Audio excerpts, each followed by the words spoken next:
हर खबर पर होगी आपकी पकड़। डाउनलोड कीजिए एबीपी लाइव ऐप। नमस्कार, आप देख रहे हैं एबीपी न्यूज। आपके साथ हूं मैं रोबिका लियाकत। इस देश में लोकतंत्र है और उस लोकतंत्र का मंदिर है संसद। यही लोकतंत्र हमें अभिव्यक्ति की आजादी देता है, यही संसद हमें अभिव्यक्ति की आजादी दिलाती है। लेकिन क्या अभिव्यक्ति की आजादी के नाम पर आप उस संसद के बनाए कानून को गाली देंगे? उस संसद की बनाई व्यवस्था को गाली देंगे? किसने दिया है आपको यह अधिकार? इस संसद में जो कानून बनेगा उसे आप डाका डालना बोलेंगे? इस देश के खिलाफ, तिरंगे के खिलाफ आवाज बुलंद करेंगे? आप संसद के किस ऐतिहासिक दिन को काला दिन कहेंगे? आज मैं यही पूछने के लिए आई हूं, क्योंकि नजरबंदी से बाहर आने के बाद महबूबा मुफ्ती ने जो बात की है उसमें वो हिंदुस्तान का इकबाल कम बुलंद कर रही है और देश को गाली ज्यादा दे रही है। आज मेरा ये पूछना सवाल के तौर पर इसलिए भी अहम हो जाता है क्योंकि महबूबा जहां 370 के बहाने देश को गाली दे रही है, वहीं चंद दिनों पहले जम्मू कश्मीर के बड़े बड़े नेता फारूक अब्दुल्ला ने 370 के खिलाफ आवाज बुलंद करने के लिए चीन की मदद की दलील दी थी। हद यह हो गई है कि हिंदुस्तान में रहते हो, हिंदुस्तान को तोड़ने की सोचते हो, देश की संसद का अपमान करना चाहते हो, संविधान को गाली देना चाहते हो, देश में रहकर देश के खिलाफ आवाज उठाने वालों को माफी नहीं मिलनी चाहिए, किसी कीमत पर नहीं मिलनी चाहिए। सारे खास मेहमान हमारे साथ जुड़ चुके हैं, उनसे आज ये सवाल हो। उससे पहले ये रिपोर्ट आप देखिए और महबूबा के बयान को बहुत गौर से सुनिए।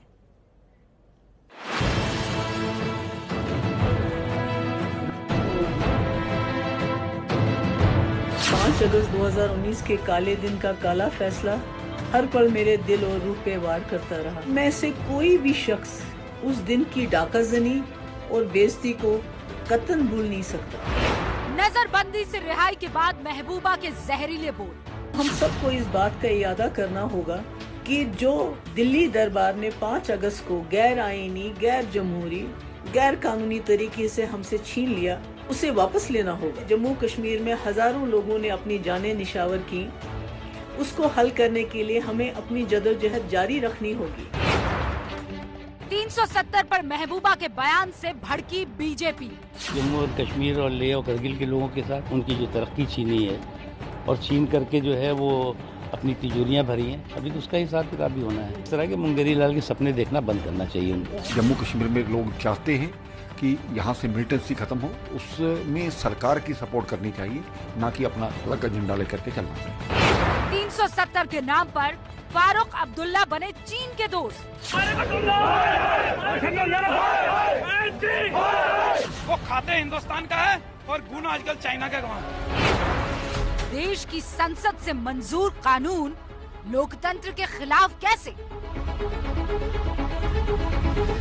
हम सबको इस बात का इरादा करना होगा कि जो दिल्ली दरबार ने 5 अगस्त को गैर आईनी, गैर जमहूरी, गैर कानूनी तरीके से हमसे छीन लिया, उसे वापस लेना होगा। नजरबंदी से रिहाई, महबूबा भड़काने पर आई। सवाल आज ये है कि देश की संसद के पास कानून जो किया गया है पास, वो संविधान विरोधी कैसे हो सकता है? क्या महबूबा 370 के नाम पर लोगों को भड़का नहीं रही हैं? क्या सत्ता छिन जाना महबूबा मुफ्ती को बर्दाश्त नहीं हो रहा है? क्या महबूबा फारूक अब्दुल्ला को रिहा करना सरकार की गलती है? और क्या महबूबा अब्दुल्ला के बयान से बीजेपी को बिहार में फायदा होगा? इन सवालों का जवाब देने के लिए जो खास मेहमान हमारे साथ जुड़ चुके हैं, जरा उनका रुख कर लेते हैं हम। हमारे साथ शाहनवाज हुसैन साहब जुड़ गए हैं जो कि प्रवक्ता हैं बीजेपी के, मोहित भान साहब जुड़े हैं जो कि पीडीपी के प्रवक्ता हैं, हमारे साथ सुशील पंडित साहब जुड़ चुके हैं जो कि संस्थापक रूट्स इन कश्मीर के, हमारे साथ इफ्तिकार मिसगर साहब जुड़ चुके हैं जो कि राजनीतिक विश्लेषक है, हमारे साथ माजिद हैदरी साहब भी जुड़ चुके हैं जो पेशे से वकालत करते हैं। आप सभी का बहुत बहुत स्वागत है। सबसे पहले मोहित भान, मैं आपसे सवाल पूछना चाहती हूँ, गैर आइन, गैर जमहूरियत, गैर कानूनी कैसे हुआ? देश की संसद से पास हुआ कानून कैसे गैर लोकतांत्रिक हो सकता है या अलोकतांत्रिक हो सकता है?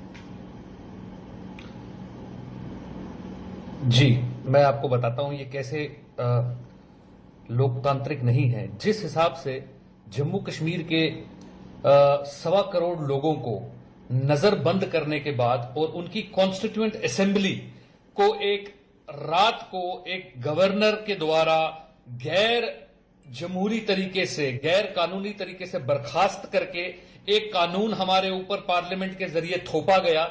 इसलिए ये गैर जमहूरी है, ये लोगों की मर्जी के खिलाफ, लोगों के चुने हुए नुमाइंदों की मर्जी के खिलाफ, लोगों की एक इलेक्टेड असेंबली की मर्जी के खिलाफ लिया गया फैसला है। इसलिए ये गैर जमहूरी भी है, गैर इंसानी भी है और ये अलोकतांत्रिक भी है।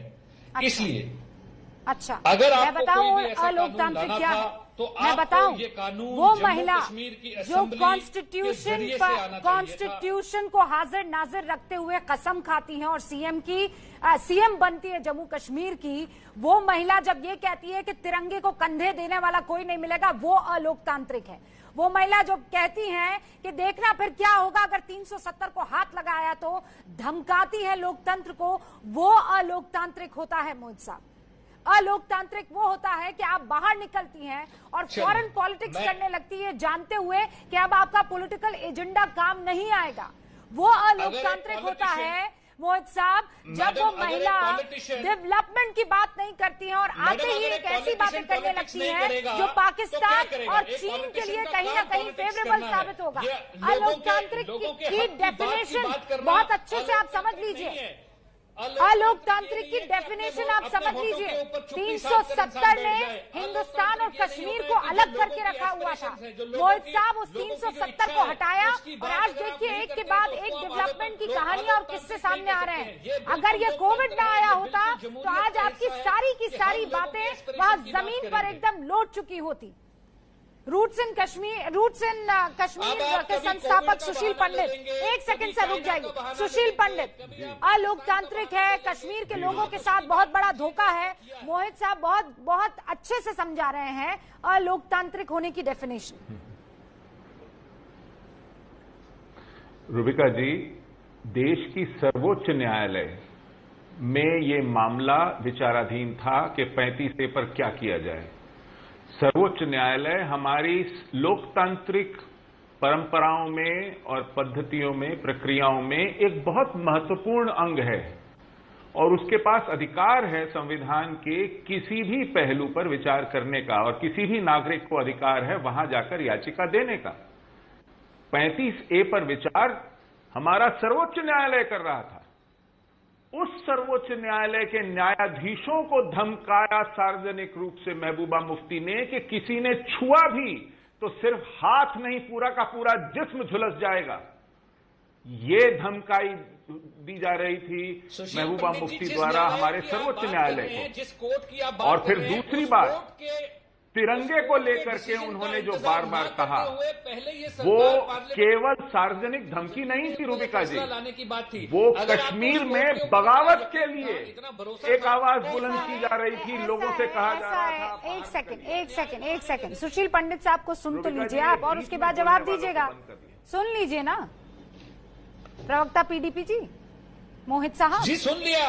35 अगर तो फिर न्यायालय में अगर वो थी 35A को लेकर अगर न्यायालय में सुनवाई चल रही थी तो महबूबा मुफ्ती कौन होती है जिस पर सुनवाई चल रही है उसके लिए ये बयान देने वाली कि 35A के साथ छेड़छाड़ बारूद के साथ खेलने जैसा है। करने के लिए अगर आपका विश्वास, अगर आपका भरोसा इतना ज्यादा सुप्रीम कोर्ट के अंदर है तो सुप्रीम कोर्ट का फैसला आने का इंतजार कर लेती है सरकार। इतनी जल्दी क्या थी इस सरकार को कि यहाँ पे सुशील पंडित, देखिए रूबिका जी, संसद का अपना अधिकार क्षेत्र है, वो हमारी विधायिका है, उसे हम लेजिस्लेचर कहते हैं। फिर एक न्यायपालिका है और फिर एक कार्यपालिका है। जिन लोगों ने पढ़ा लिखा कम हो उन्हें समझ आना चाहिए कि लोकतंत्र कैसे काम करता है। हर एक के अपने अपने अलग अधिकार क्षेत्र हैं, अपना अलग अलग कार्य क्षेत्र है और उस कार्य क्षेत्रों में हमारी संसद का अधिकार है कि वो संविधान के किसी भी हिस्से के ऊपर बैठ करके काम कर सके, उस पर अपना विचार रख सके। हमारे देश ने संसद को इसी काम के लिए चुना है कि संविधान के ऊपर वो भी काम कर सकती है। लेकिन दिक्कत यह है कि जिन लोगों ने हिजबुल मुजाहिदीन की पुष्टपनाही की हो, जिन्होंने कश्मीर में आतंकवाद पनपाया हो, जिन लोगों ने वहां पर नस्लकुशी की हो और जिन लोगों ने नस्लकुशी किए हुए समुदाय में से ही टुकड़े फेंक करके अपने दोगले इकट्ठे किए हो, उन लोगों को लोकतंत्र समझ में नहीं आता क्या होता है। जिन लोगों ने अनंतनाग में 40-40 मंदिर तोड़ दिए 1986 में, जिन लोगों ने कश्मीर से 75,000 परिवारों को बेदखल किया हो अपने घरों से, जिन लोगों ने एक भी पैसा मुआवजा न दिया हो उस प्रांत का, जिन लोगों ने स्टूडियो में बैठ के लेक्चर देने से बढ़ावा दिया हो, हुर्रियत के साथ मिलकर कश्मीर को बर्बाद किया हो, ऐसे लोग लोकतंत्र की दुहाई देते हैं। जिन लोगों ने पाकिस्तान की पुष्पनाई की हो, चीन की पुष्पनाई की हो, अरे भाई, लोकतंत्र पर मोहित मान साहब इतना ज्ञान दे रहे हैं, मुझे ये तो बताइए, हिंदुस्तान का अभिन्न अंग अगर कश्मीर बनता है विदाउट टर्म्स एंड कंडीशन, तो फिर ये तो लोकतंत्र की ताकत बढ़ना हुआ ना।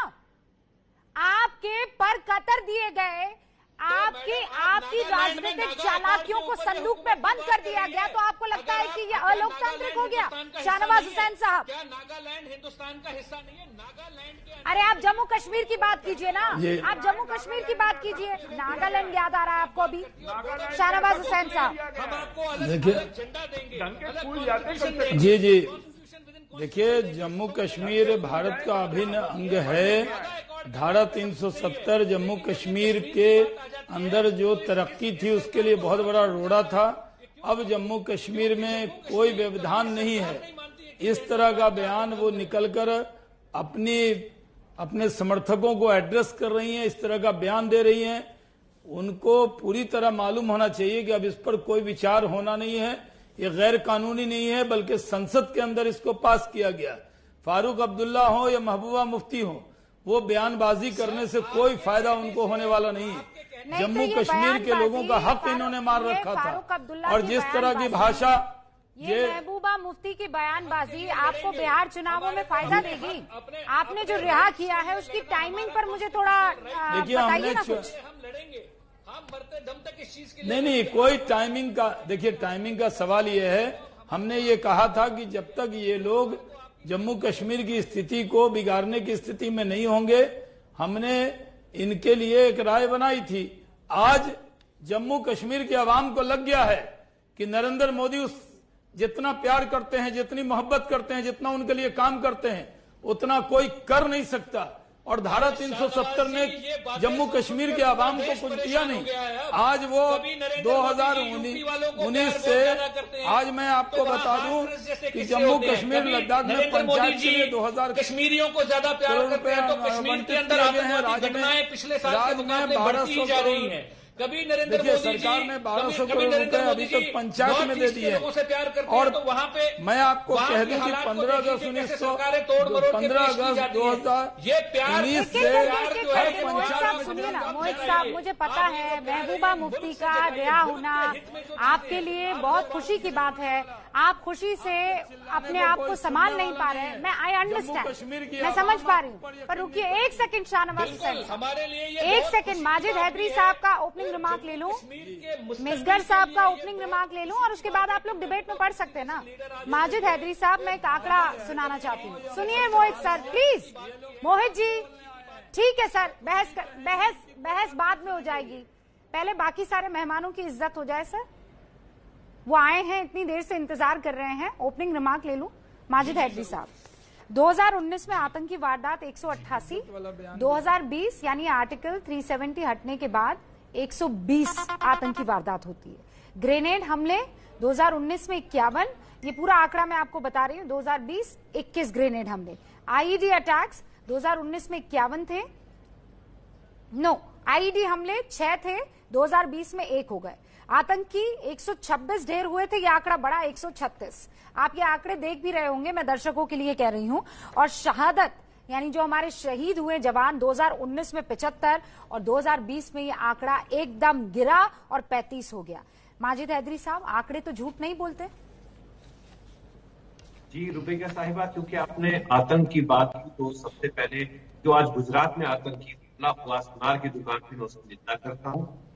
देखिए, मैं 370 कहाँ क्या हुआ, वापस बताइए माजिद साहब, कहाँ क्या हुआ? जी मैंने कहा, मैं निंदा करता हूँ। गुजरात में आज सुनार दुकान पे, तनिष्क की दुकान पे आतंकी हमला कौन सी खबर देखते हैं आप? कौन सा चैनल देखते हैं? उस चैनल को देखना बंद जी कर दीजिए। आपको शायद पता नहीं, आज तनिष्क की दुकान पे नहीं, हमला नहीं, वो हुआ गलत खबर है। आतंकियों का, वो और झूठी उन्होंने खबर वहां है। पे एक स्टेटमेंट वो रिलीज झूठी कराई खबर तनिष्क है। से। आतंकी पिछले 4 दिन से वो तनिष्क झूठी पे हमला खबर है कर रहे भाई थे, माजिद हैदरी तनिष्क ने ऐड साहब। वापस ले लिया। ऐसा कोई अटैक नहीं जी। हुआ। गुजरात पुलिस की तरफ से इसकी सफाई आ चुकी है, मुझे पता था। जी एक्चुअली वो चैनल देखना कल बंद ही कर दीजिए।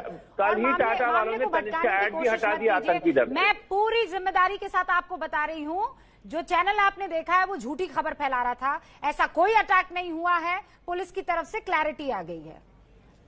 जी लेकिन कल उन्होंने ऐड क्यों हटाया? क्या वो आतंकी हमला नहीं था? अरे कोई हमला ही नहीं हुआ ना। कल तनिष्क ने ऐड हटा दिया। अरे भाई कोई हमला ही नहीं हुआ। अच्छा कहाँ ठीक से है जी, हमला नहीं हुआ। आतंकी और ये सब ऐसे ही जोड़ा ऐड है, हटा हमला ही दिया। नहीं हुआ तो तनिष्क ने ऐसे ही ऐड हटा दिया। कोई आतंकी हमला नहीं हुआ, कोई आतंकी हमला तनिष्क अच्छा, पे नहीं था। अब उन्होंने आप ऐड खुद ही से हटा दिया। ठीक है। तनिष्क की ऐड पर 9 बजे मास्टर स्ट्रोक हो चुका है। मैं आपको लिंक भेज दूंगी जी माजिद ठीक है। जी मुझे पता है आप उससे बात नहीं करना चाहेंगी, मैं इसी की बात करूंगा जो विषय है। देखिए धारा 370 की जो लाश है, सपोर्ट किया उस ऐड का जी। माजिद साहब, सो प्लीज। क्या है जी? देखिए जो धारा 370 की जो लाश है, मैं धारा 370 की लाश पे बात नहीं करूंगा। धारा 370 की हत्या हो चुकी है और लाश जिंदा नहीं हो सकती है। इस पे कोई नाराज हो, मैं उससे माइंड नहीं करता। लेकिन मैं एक चीज बताना चाहता हूं कि महबूबा मुफ्ती साहिबा पे आज डिबेट क्यों है, और मैं शहनवाज हुसैन साहब को, भाई को अपने को बताना चाहूंगा। देखिए इस वक्त देश में एक प्रॉब्लम चल रही है कि जो कोई महिला अपना नाम बना रही है, वो रिया चक्रवर्ती हो, वो दीपिका पडुकोन हो, वो प्रियंका गांधी हो या महबूबा मुफ्ती हो, हर महिला पे हमला किया जा रहा है। क्योंकि आरएसएस की जो नीति है वो ये है कि इनको यहाँ पे एक मेल डोमिनेटेड सोसाइटी बनानी है। कल शायद आप पे भी किसी तरीके का हमला हो रुबिका साहिबा, इसलिए आप आज मेरे साथ आ जाइए। अच्छा, और मेरे शहनवाज ऊपर साहब को आज हम के एक्सपोज पर कर लगे देंगे हुए हैं, इस मुझ मंच पे। पर हमला नहीं होता। क्या पूछ रही हैं? नहीं जवाब आप भी, क्या क्योंकि दे रहे हैं? आप भी एक बड़ी प्रोमिनेंट लेडी है ना, क्योंकि नहीं, जहाँ तो मुझ प्रियंका पर क्यों गांधी, अटैक महबूबा नहीं हो मुफ्ती, रहा? रिया चक्रवर्ती, दीपिका पडुकोन, सारा अली खान, सबों पे हमले हो रहे हैं अलग अलग नहीं, आप तरीके मुझे के। बताइए, तनिष्क की उन 2 महिलाओं क्या पे भी है? हमला हुआ। आप अब पूरा का पूरा मामला जो है महिला सेंट्रिक करना चाह रहे हैं। महबूबा जी, मुफ्ती बिल्कुल, पर यही तो- आज मैं डिबेट इसलिए कर रही हूँ क्योंकि वो एक महिला है। जी अच्छा, आपको नहीं समझ आ रहा है कि आरएसएस की कॉन्स्पिरेसी, आपको आज समझ नहीं आएगा। जब आप पे भी इसी तरीके का इंटेलेक्चुअल हमला करेंगे तब आपको समझ माजिद आएगा। हैदरी साहब, मुझे तो लगा था आप बहुत शानदार आपको तो आज डिबेटर, कुछ आज पता समझ नहीं नहीं आ क्या रहा। आपको आप कभी इधर जा रहे हैं, हमला कभी नहीं उधर समझ जा आ रहे रहा। हैं, आप कभी लोग कह रहे हैं महिलाओं कि पे मैं हमला तो समझ नहीं आ रहा। आपको कुछ नहीं समझ, आपको मैं तो हसरत इस टीम समझ से आता लड़ूंगा, है। फिर कह रहे हैं मैं उस टीम से आपको लड़ूंगा। हसरत समझ आया कि क्या सरकार ने आतंक चलाया वहां पे हाथरस में? हाँ, अरे मुझे कि हाथरस एक मत victim को जला समझाइए, दिया गया। मुझे तनिष्क मत उसकी लाश समझाइए, को जला मुझे दिया गया। ये एक बड़ी 370 conspiracy चल रही है पर इस जो देश में, आप बार बार जो आपको मातमी महिलाओं के समझनी मर्सिया चाहिए। पढ़ने लगते हैं, उस पर बताइए। 370 का हट जाना कश्मीर के लिए बेहतर है। मैंने वो आंकड़े पर पढ़कर आपको बताए, और आप इधर से उधर, उधर से इधर बता रहा हूँ। गेट क्या मैंने आपको झूठ बताया? कंपोस्ट, हसरत झूठ है, प्रियंका चोपड़ा झूठ है, प्रियंका चोपड़ा, सारा अली खान, दीपिका पडुकोन, क्या हो गया है सर आपको आज? झूठ है, सब झूठ है। हाँ, इफ्तिखार मिस्टर साहब, आप आज समझ जाइए, आप पर भी यही हमला होगा आने वाले दिनों में। पूछिए आप इंदर शहनवाज फिल्में साहब से ज्यादा क्या देख रहे हैं सर, आप फिल्में ज्यादा देख रहे हैं, झूठी खबरों पर ज्यादा यकीन कर रहे हैं। माजिद साहब, क्यों ना देखूं? क्या हो रहा है आजकल? चर्ची के वो देखूं। सुशील पंडित साहब, ये क्या हो गया है? माजिद हैदरी साहब पूरे हिंदुस्तान का परचम जो है वो बुलंद करने के लिए अलग अलग टॉपिक्स ला रहे हैं। कभी गुजरात में तनिष्क, कभी दीपिका पडुकोन, कभी सारा अली खान। अरे 370 और महबूबा मुफ्ती बोलिए ना, उस पर क्यों कच्चे साबित हो जाते हैं आप? नशा बेचना शुरू कर दिया है। दीपिका पदुकोण बेचारी एक दफा खड़ी हुई जेल में, उसके खिलाफ आप लोग पड़ गए। भाई ये आज क्या बात करेंगे सुशील जी? आप आज हैदरी साहब, कश्मीर के मुफ्ती ने उसको घर बैठा दिया।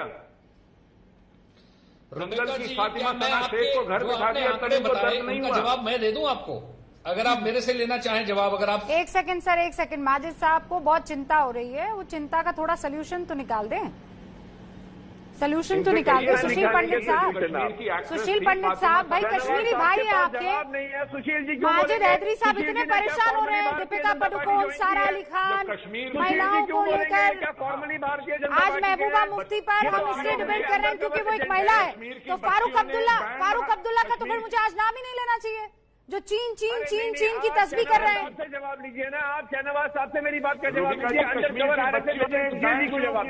शहनवाज भाई जवाब दीजिए। वहाँ के मुफ्ती ने घर बैठा दिया उनको। आरएसएस की फातिमा सना शेख ने दंगल में काम किया था, उसको भी घर बैठा दिया वहाँ के मुफ्ती ने। जो महिला अपना वहाँ पर बच्चियों को अपना करियर चूज करने की आजादी नहीं है, मौसीकी में जाने की आजादी नहीं है, बैंड शुरू करने की आजादी नहीं है, किसी फिल्म में काम करने की आजादी नहीं है।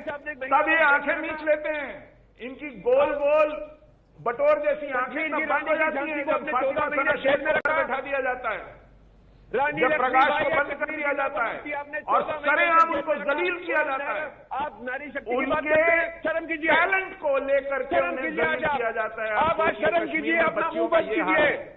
इनको देश भर में बच्चियां नारी शक्ति की बात करते हैं। अरे भाजपा ने महबूबा मुफ्ती से आंखें फोड़ लेते हैं अपनी। भाजपा ने उसी भाजपा ने जिहादियों से सस्ता नशा लेके आते हैं तब बैठे हुए हैं यहाँ।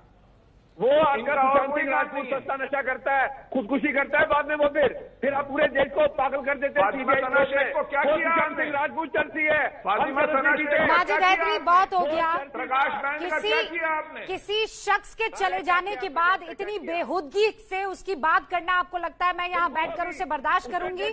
खबरदार, सुशांत सिंह राजपूत भी इस देश का उतना ही बेटा है जितनी महबूबा मुफ्ती है।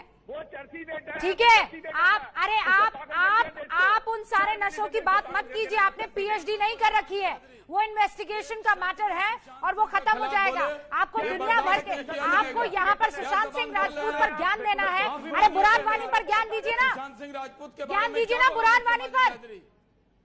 अरे क्या सुशांत सिंह राजपूत, उस नायक पर ज्ञान दीजिए ना, उसके नाम आते ही तो मुंह पर पट्टी लग जाती है आपके। सुशांत सिंह राजपूत पर बात करनी है, देश का नाम रोशन किया उस लड़के ने।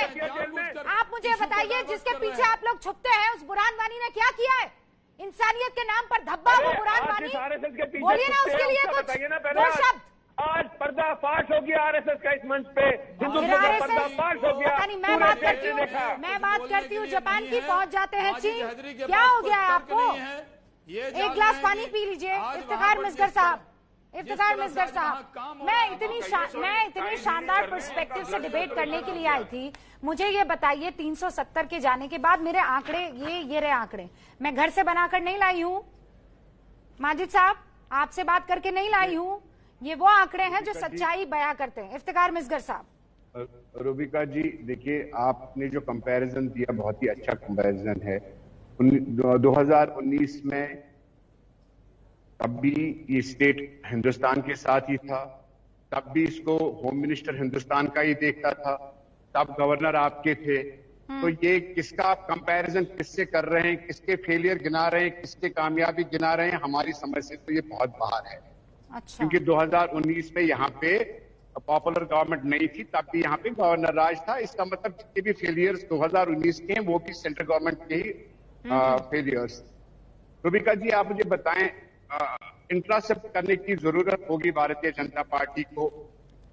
जिस महबूबा मुफ्ती को आज ये कोस रहे हैं, कुरेद रहे हैं, कि वही महबूबा मुफ्ती के साथ जब उन्होंने बेंच शेयर किया, सीट शेयर की, होम मिनिस्टर राजनाथ सिंह के बगल में महबूबा मुफ्ती देके प्रेस कॉन्फ्रेंस देके यहाँ के बच्चों के खिलाफ कितने बातें उसने करी, तब महबूबा मुफ्ती अच्छी थी।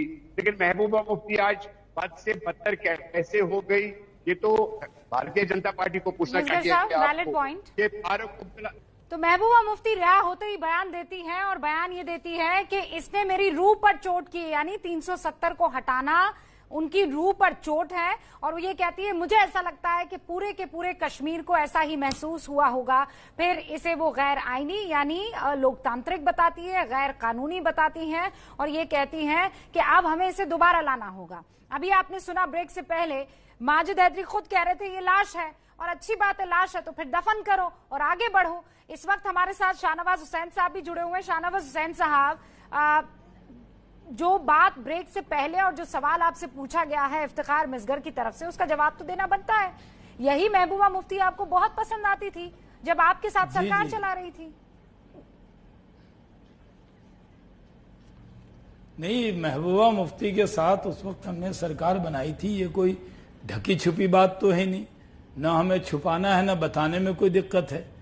लेकिन जब ये लगा कि महबूबा मुफ्ती की साथ सरकार में रहते हुए राष्ट्रीय हितों की उपेक्षा हो रही है, हमने 1 मिनट नहीं लगाया, कुर्सी त्याग दिया। और मैं एक बात मैं मानता हूं कि आज इन्होंने ये कबूल कर लिया कि धारा 370 अब दफन हो गया। अब धारा 370 जैसे मौत के बाद कोई आदमी जिंदा नहीं होता, उस तरह धारा 370 को इन्होंने खुद मान लिया कि वो मर चुका है, उसको दफनाया जा चुका है। अब तो तरक्की की राह खोली है, अब तरक्की की राह खुली है।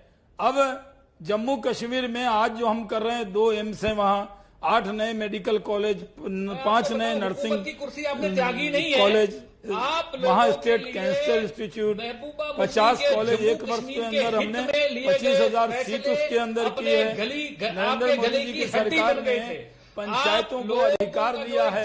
आज तो कोई हड्डी नहीं। आज तो मैं एक चीज कहता हूँ, लोगों को हमने कोई मौका नहीं दिया।